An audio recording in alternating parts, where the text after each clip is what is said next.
what a perfect example. That was actually really good. That was actually a really good example of the topic that I'm going to talk about tonight, of discomfort zone.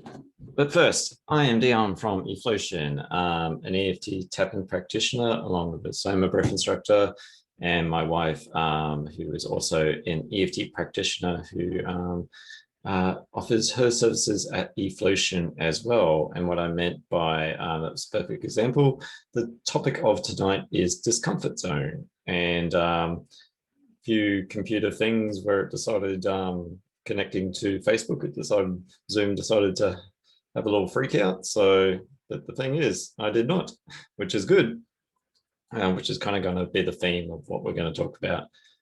With or EFT tapping chats, there is an intuitive part where I talk about the subject that we're going to do an EFT tapping on later. And as we talk, we tap on the side of the palm there, or side of the hand, and you can alternate, and there is a meridian point there where if anything is said that strikes a nerve, when we tap on this meridian point, it'll actually energetically release any stored tension or trauma in the body. So feel free to tap along, or you have also the choice of just listening along. Of course, after the intuitive part, there will be an EFT tapping around, and there'll also be title sequences in the YouTube video version of this. That out of the way. So, discomfort zone thinking. Now, with discomfort zone thinking, I put the probably the confusing image of a lady comfortably sleeping in bed, comfortably lying in, having a good sleep. And sleep is important. Sleep is one of those things that is very restorative to the body and mind. We kind of need it. But where we get into discomfort zone thinking is, and this can always be also framed as a like a tomorrow way of thinking as well, whereas it's always going to be tomorrow. Now, the discomfort zone thinking, in the sense of a recovery journey, or in healing of oneself, or even just transformation of oneself, is something that we can actually fall into a trap of this way of thinking, this discomfort zone way of thinking. Now, a good way of explaining this discomfort zone thinking is I'll use a couple of actually real world scenarios that actually happened to myself. One was a job that I was doing where it was, we were supporting a person that had a bit of, I guess, a rebellious streak towards any perceived authority figures. And I guess it could be any sort of authority figure. I guess any sort of authority figure that's trying to tell you, even though it might be helpful, like ways to improve your life, could also be seen as a threat, because it's like, how dare you tell me what to do, sort of. It's like the rebellious child in a way. And my solution, because a lot of what we were doing was wearing us out, was wearing the person out, in the sense of like it was draining our energy. And I had the solution of just trying something different. Now, unfortunately, the trying something different, and to be honest, I have really no idea what to try that was different. I just wanted to not beat my head against the wall and have the same result of just a sore head, or just a sore head from thinking, how can I or we help this person? Unfortunately, the advice that was given was to continue to beat your head against the wall. And as you can tell, the perceived outcome, or not even the perceived outcome, the reality of the outcome was, we get tired, that person gets tired. It's almost a loop of habitual behavior, both from what the person was displaying and both by what we were trying to help with. There is only so many ways you can do the same thing and just have the same result at the end of the day. You can flavor it as many different ways, but at the end of the day, if the person doesn't like the taste of something, they'll spit it back in your face, sort of thing. Another way of looking at sort of this discomfort zone thinking was like when I was doing the Wim Hof method. When I was doing the Wim Hof method, and this will probably tie into the bed image a bit more, was I was doing that when I had a lot of trauma. I was recovering from a lot of trauma. The Wim Hof method was one of those things that basically helped keep me here, sort of thing. And when I was lying in bed, some mornings, because of course, if you know the Wim Hof method, there's going into the cold showers or eventually the ice baths. And when I was doing the Wim Hof method, there was some mornings where I'm thinking, because it goes for 9 weeks. 10 weeks. The fundamental course, that is. Because it goes for that long and it unlocks after every week. There's that part where it's like, do I need to do it today? It's like, I don't want to do it today. It's like, it means I have to get out of bed. It means I have to go. I mean, when you literally think about it, there isn't like yoga routine and all that in there, but literally the breathing part is you are lying on your back. So same with the Soma breath, you're basically either sitting up or lying on your back. So the real discomfort is getting out of the warm, comfortable bed to go lie somewhere else, basically. really was probably less than a 10-meter walk into the next room, if that, sort of thing, to basically lie on the ground and breathe and do some intense breath work or very relaxing breath work. Same with the Soma breath. There's some mornings, even as an instructor, Soma breath instructor, there's some mornings where I think, oh, do I want to do the long one? Do I want to do the short one? It's like all these things that go through my mind. Now, the mornings where I went, you know what? Oh, these warm, comfortable blankets, this bed, I'll sleep in a bit more. I will just get that enjoyment of just a little bit more sleep. Those were generally the days that come like 12 or close to 12, my body would start to react with pain. It would start to tense up with trauma. With CPTSD, for example, sometimes the body is perceiving a threat. So it'll start to tense itself up. It's either getting ready to fight, flight, freeze, those sorts of things. So the body, definitely the psoas, which is in your hips, will start to activate, which then gives you a tense back, tense shoulders, strain in the eyeballs, headaches. Sleep becomes like you might get asleep in one morning, but asleep in the next morning because your body is now activated in a fight, flight, freeze response. It is actually quite painful to be in that.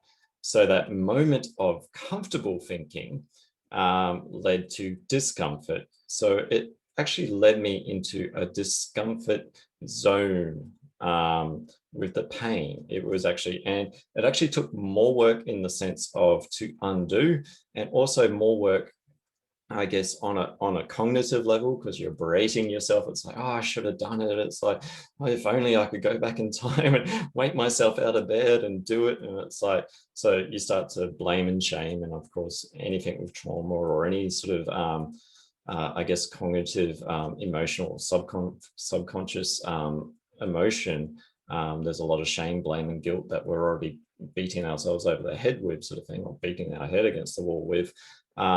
So you have to overcome that as well. It's like your body's in pain, and also your brain's probably, and the brain is probably something that is remembering something that used to berate you, be it parental figures or people that you've come across in life. It's like almost that same voice of "you let me down" sort of thing.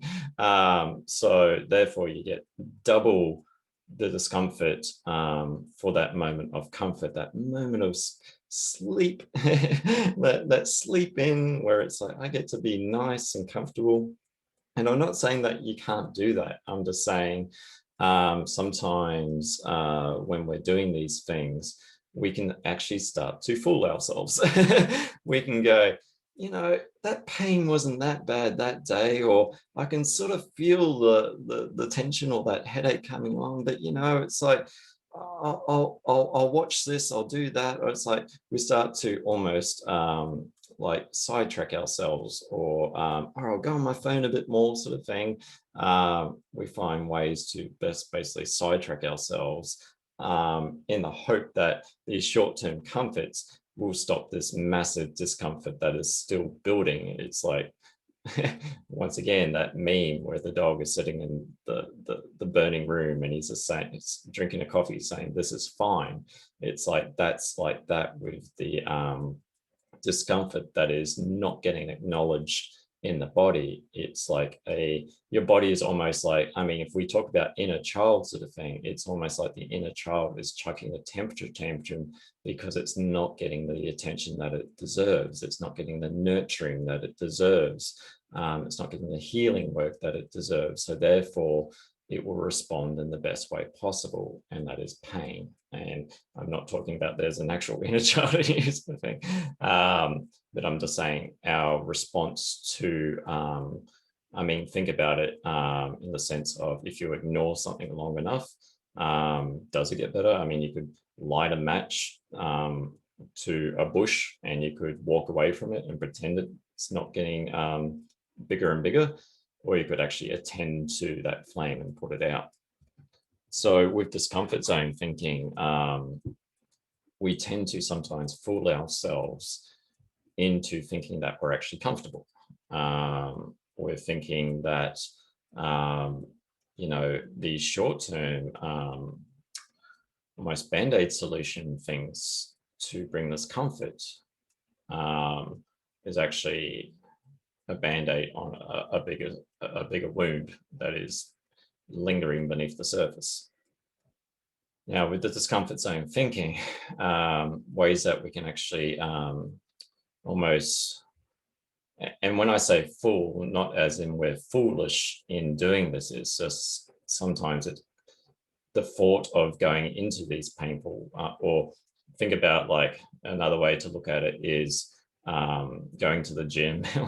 I return to the gym metaphor, going to the gym or doing exercise, and that it's like we want the perfect body, but we don't want the work that is required to go into getting the perfect body, whatever the perfect body is.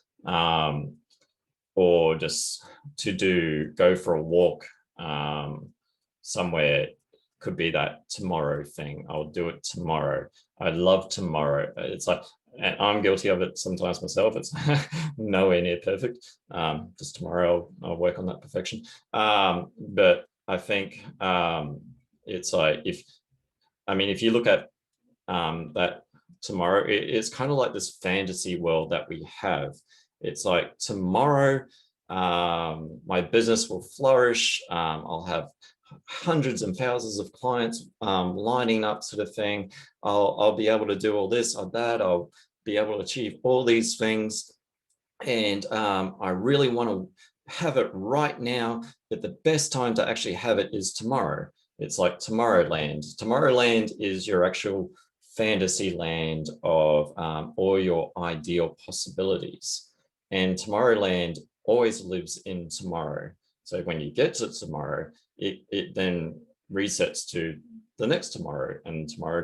It's like a progressive tomorrow that never actually is today. It's never, how do we deal with what we've got today?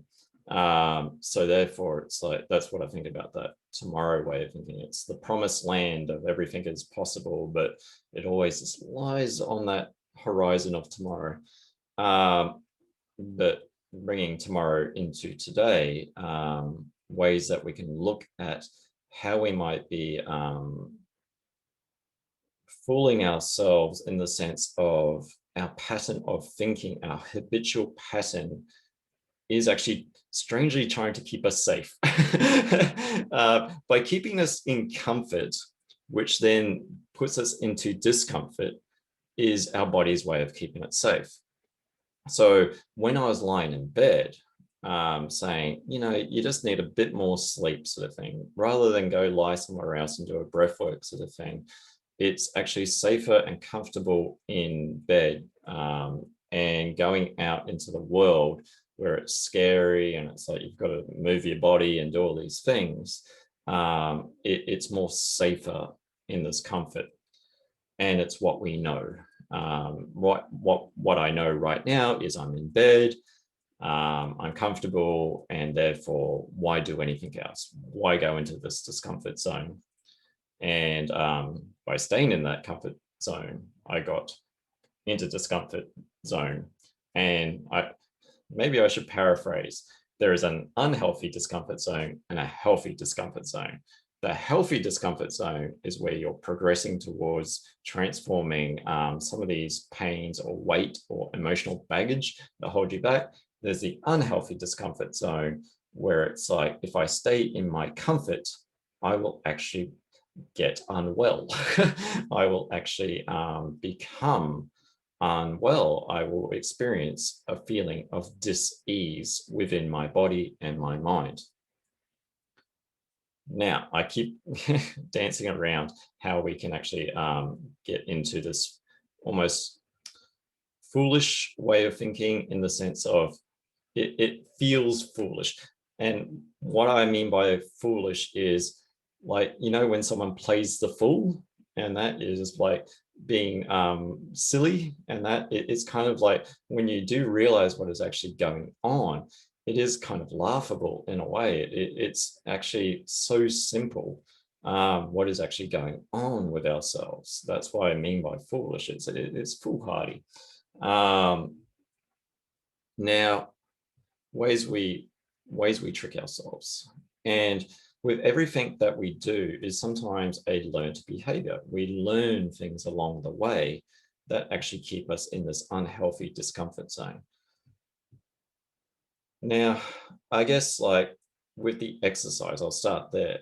You can, once again, you can say, okay, I'll go on this diet. This diet will be the thing that gives me my ideal perfect body in my mind, what I have in my mind. Or it might have been just a picture of a completely different person that you want to achieve to be looking like, sort of thing. And with the diet sort of thing, it's like, I might, go on all these weight loss, or I might be on all these weight gains. It doesn't have to be weight loss, it can be weight gain. I might do all this things, like I might take these pills, for example, these weight loss pills, or weight gain pills. But, when it comes to actually doing the exercise, I might try and find another pill. I might try this other diet. There's got to be that one diet that gives me that six pack. There's got to be that one diet that gives me the big, or the pills that give me the big muscles, sort of thing. And believe me, there are in some regards, but but not enough. And that gets into the unhealthy discomfort zone, where we almost become, and in the sense, if we take that into a different world, like in the medical world, or in the what might be ailing us in a way, or causing us dis-ease within our body, it's almost like, well, the doctor has said this, I will take this pill, and it's like, well, I seem to getting more symptoms. Now I have to take all these other pills and these other pills, or in the sense of sometimes, what I was saying with that learned experience sort of thing, is like the doctor is saying, you've got this for life, you won't be able to get anywhere. So now that's implanted in your mind, and you're now taking medication. And I guess, or in the form of whether it's counseling, psychology, these sorts of things, where it might be 30 years down the track sort of thing. And you may have done is accumulate a hefty bill, a lot of, and I'm speaking from experience here, this has happened to me, a hefty medication list, and maybe multiple diagnoses of many different things.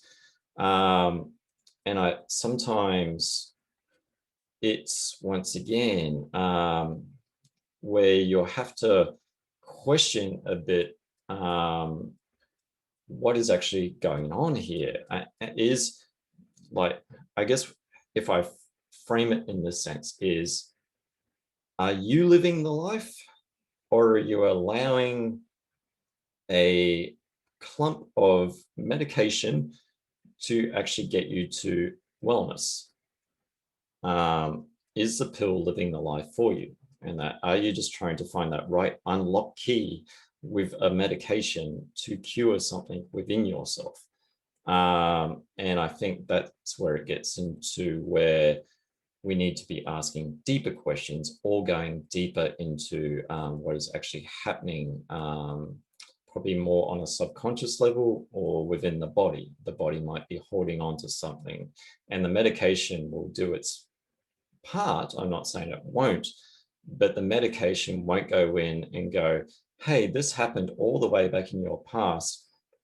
I'll just have a little counseling session with that part of your subconscious, and now you're fixed, sort of thing. The medication will go in, treat that symptom, and also probably most medications have side effects. I'm not bagging medication here, I'm just explaining what happens, where the medication will actually treat a few other things that probably didn't need treating as well. So therefore, it's like you're getting into a programmed way of thinking where what we're getting told might be treating a problem or a thing that is happening for you. But once again, the medication isn't smart. It's not going to go in and go, this is going to fix something that may have happened to you or consistently happened to you over a course of your life, sort of thing. I mean, if it can, that's the thing. It's like I'm not anti-medication. I just think that sometimes it is kind of like a topical cream, like say with sort of dermatitis, and that a lot of it's like a stress response that's arising through the skin. And sometimes we get creams that have cortisol, which is also a stress hormone, to treat it, sort of thing, fighting fire with fire. Or it could be something that is an underlying thing that your body is actually responding to, and this is its best way to do it. Now, how does this fit into healthy discomfort zone? By, I guess, similar to what I said at the start, where if we're beating our head against the wall and we've asked the question, hey, can't we just try a different way? And the answer is no, beat your head against the wall. This is the way that it's always been done. So therefore, continue to beat your head against the wall, continue that habitual cycle. I think any form where you're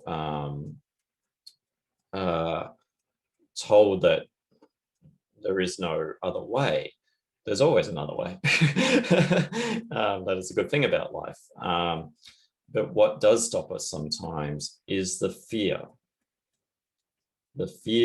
of stepping outside of the comfort zone that keeps us in the unhealthy discomfort zone, to try something new, to try whether, or taking it completely out of health, to go on a holiday somewhere, or to a new job that you've never wanted to, or sort of wanted to do, but was too fearful to do, or approach that person and say that you love them or whatever.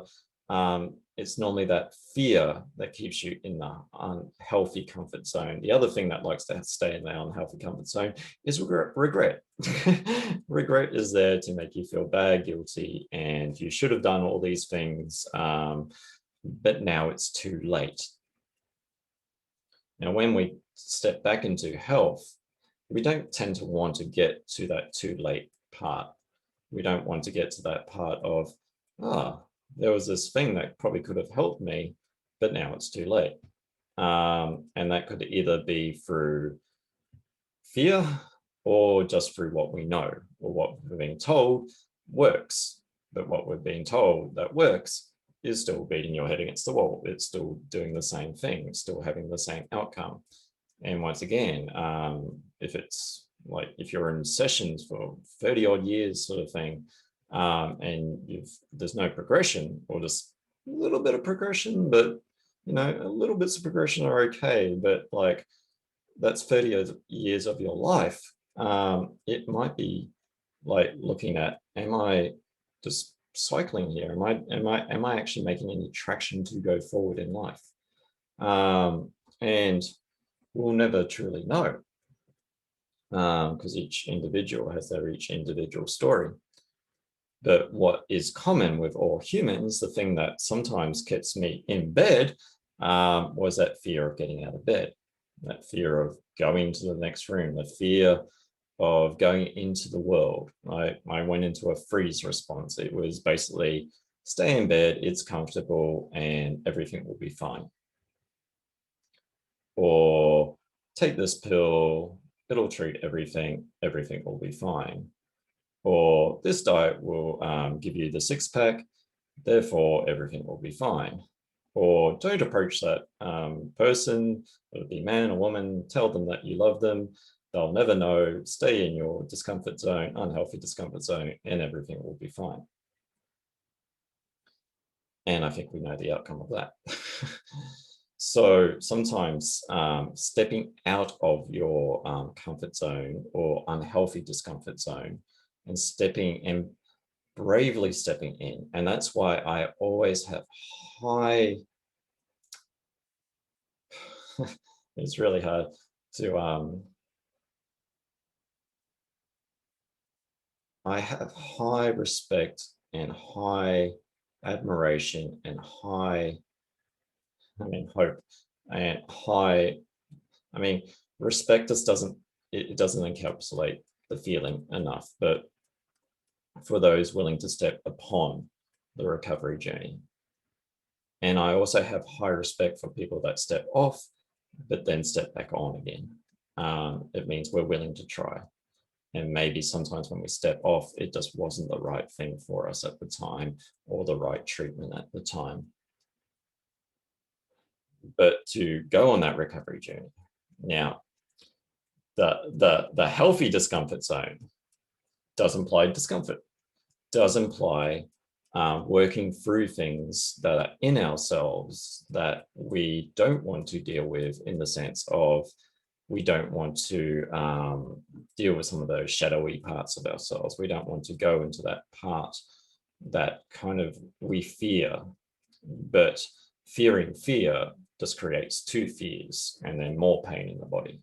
So by going into that fear, freeing yourself of some of that that is holding you back, of even just trying something new, trying something that actually frees yourself from these things, and rather than a topical solution or a band-aid solution that you have to keep forking money out for, be it diet, whatever, then wouldn't it be great to actually free yourself from some of these discomforts? Not to say that you don't feel pain anymore, in the sense of like you're still a human and you'll experience life, but you'll be free of a lot of the very discomfortable, unhealthy, discomfortable feelings within ourselves. There is another little aspect before I get into the EFT tapping section, is that there is a herd mentality sometimes that keeps us in our discomfort zone, in the sense of like, normally a herd works together. It keeps its safety, its comfort by staying together. Not often do you see a member of a herd walking out by themselves bravely into the unknown sort of thing. They could be seen as sorry, I got Robin Williams from Patch Adams in my bed. They could be seen as bad. Sorry, I had to do it. As far as stepping outside of the herd. Now, once again, I think that comes back to like that. I think it was the blame cycling one that I did, where people want you to stay within their also discomfort zone sort of thing by you stepping outside of your unhealthy discomfort. You then to go on a recovery journey to actually heal yourself, or not even heal yourself, because healing yourself implies that you'll just return to your normal state. Transforming yourself into something different. People don't like sometimes things that are different. We tend not to react too well to it. Or if your actual responses to things are different, if you're saying yes to a lot of things and then you start saying no, then people don't like that too much. They want yes men or yes woman to meet their demands. So sometimes people don't want you to step outside of your discomfort zone. So you can stay in their discomfort zone. It's almost like a fear of the unknown, for yourself, because you don't know where you'll end up going through this recovery journey, who you'll be at the end of it. And then it's also like people don't know also who you'll be, or you just start to not be defiant, but maybe just putting up some of your boundaries that were easily getting walked over beforehand. So therefore, it's like people there's that herd mentality with discomfort. Or the other thing is like, well, if he goes and does that, or she goes and does that, then I now have permission to go do that. It's almost like, but in that sense, it's still the herd mentality. It's like if someone is going on to do a recovery journey, or to heal themselves, or to do something, it's almost like you're waiting for them to do it. So then it now doesn't feel as scary for you to go do it, sort of thing. So therefore it gets less of, I don't think that becomes your recovery journey, because if a person's made a decision to go do something, they've made that decision. You might be just dependent on their decision or any other decisions for going forward. They become the pack leader in a way. So therefore it's like, no, and all these little ways are ways we fool ourselves, sort of thing, of staying in our comfort zone. Now, I think we'll move into the EFT tapping section now, and we'll do an EFT tapping. If I'm really sweaty, it's because it's really humid and I'm upstairs. So I'm just comfortable. But we'll do an EFT tapping on discomfort zone. So we'll do a setup statement 3 times and seeing how you feel within your body and your mind. Have you been staying in your discomfort zone, unhealthy discomfort zone? Rating that on a SUD scale, 0 being that you aren't in your discomfort zone, or you're in your healthy discomfort zone where you're working on things, you're getting better, and 10 being, bed's comfortable, screw a lot of you, sort of thing. So, and taking full responsibility for your own well-being, let's begin to tap. Even though I have this way of thinking that keeps me comfortable and keeps me safe, I deeply and completely love, honor, and accept myself. Even though I don't want to step outside my comfort zone, I'm quite happy in my comfort zone, even if it brings me discomfort. I deeply and completely love, honor, and accept myself, even though I might do it tomorrow or the next day or that next day. I deeply and completely love, honor, accept myself. All this comfort zone. I am so comfortable. I am so comfortable in my comfort zone. Why would I ever step out of it? Why step out of my comfort zone? I might just have a few aches.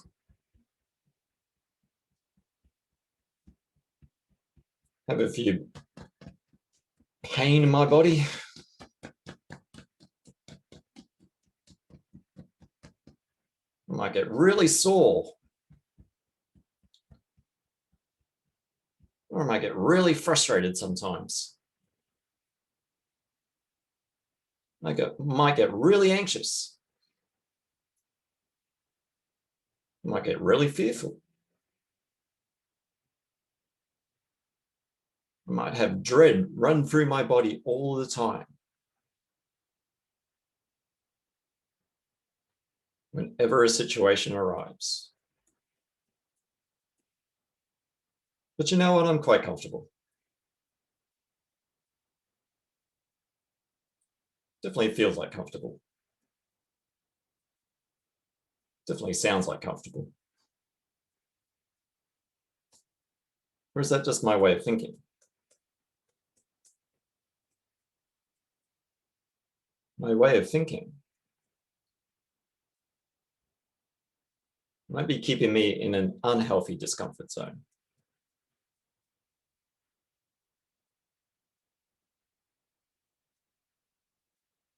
And if I stay in this unhealthy discomfort zone,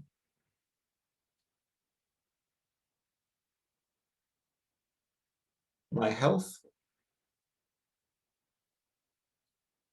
my wellness of being might not be the best. It's almost as if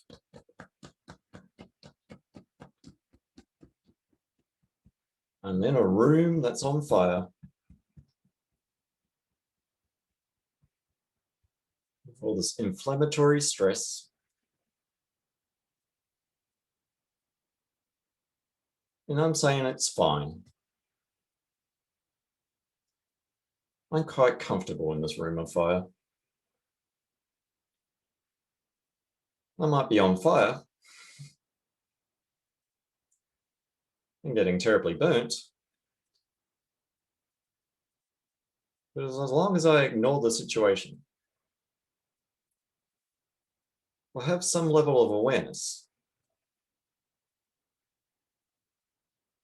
it might just sort itself out. Or a magical pill,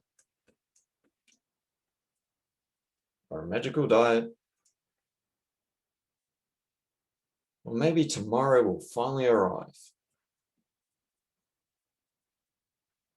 Maybe they'll get the time zones mixed up.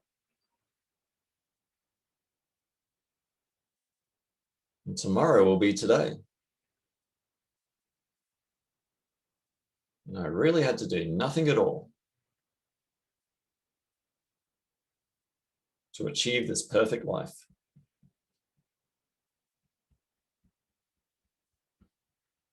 But is it the perfect life?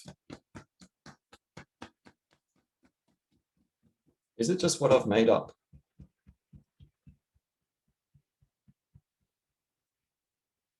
Is it what people will see me with respect? Maybe I'll feel respect for myself.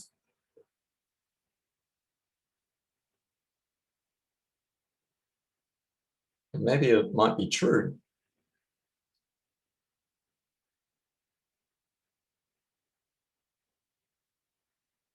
But it still lies in tomorrow.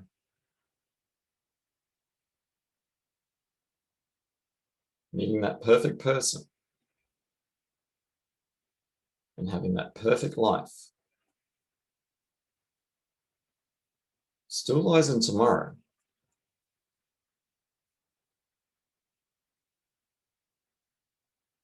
Because I'm like that person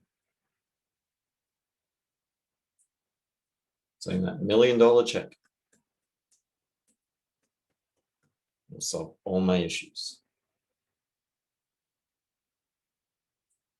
But when the money runs out, I am.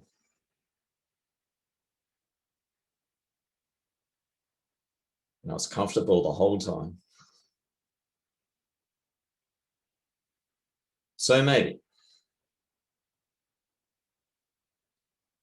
rather than beating my head against the wall, or taking advice that gets me nowhere, I will live my life. I will take control of my life. And start with today. By stepping out of my discomfort zone. By doing one little thing. Be it get out of bed, go into another room, do some exercise, do some breathing, fine-tune this body so it can play through life. By doing one little thing, one little step leads to the next step, and another step on this recovery journey.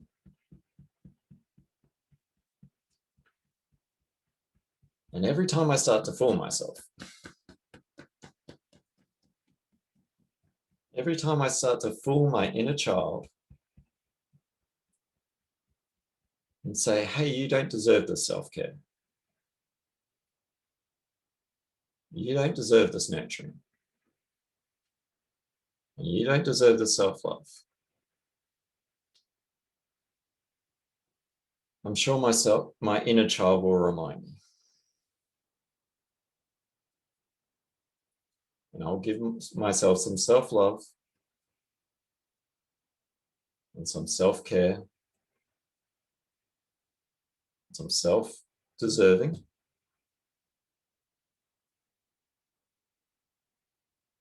Because I don't want some unhealthy discomfort.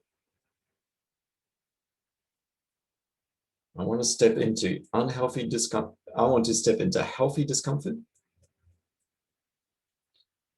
in body, mind, and soul. Breathing in.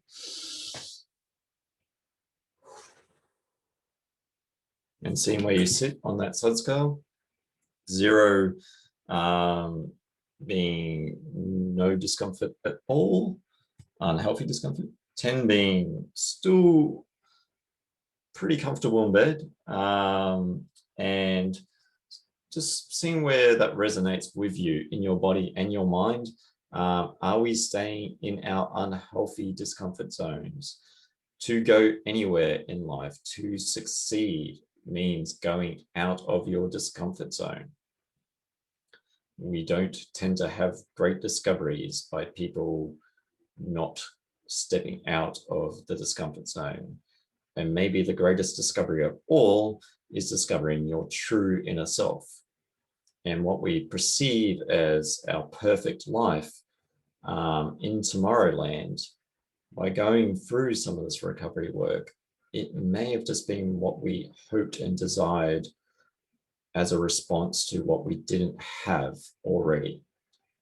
So I'm Dion from Eflowtion, one of the EFT and Soma Breath instructors, along with my wife, who is an EFT practitioner. If you're interested in a session, definitely book in.